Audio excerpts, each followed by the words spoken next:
আসসালামু আলাইকুম এভরিওয়ান, সবাই কেমন আছো? আজকে আমি তোমাদের সাথে শেয়ার করব চাটনি রেসিপি, যেটা তোমরা রুটি বা পরোটা যে কোনোর সাথে খেতে পারবে।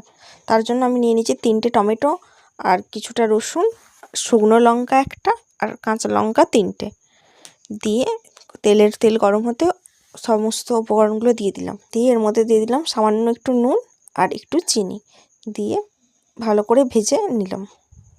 এরপর এগুলি ঠান্ডা হয়ে যাওয়ার পর টমেটো থেকে খোসাটা ছাড়িয়ে নেব এবং মিক্সি কাপের মধ্যে তুলে নিলাম এবং এটাকে বেটে নেব।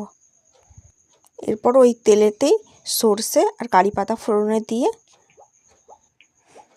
যে পেস্টটা আগে থেকে বানিয়ে রেখেছিলাম পেস্টটা দিয়ে নেড়ে চেড়ে নামিয়ে নেব। তাহলেই আমার রেডি হয়ে যাবে চাটনি, যেটা রুটি বা পরোটার সাথে খেতে অসাধারণ লাগে। তোমরা বানিয়ে দেখতে পারো, আশা করি তোমাদের খুব ভালো লাগবে। আর যদি ভালো লাগে একটা লাইক, কমেন্ট, শেয়ার অবশ্যই করবে। Thank you. সবাই ভালো থাকবেন, সুস্থ থাকবেন।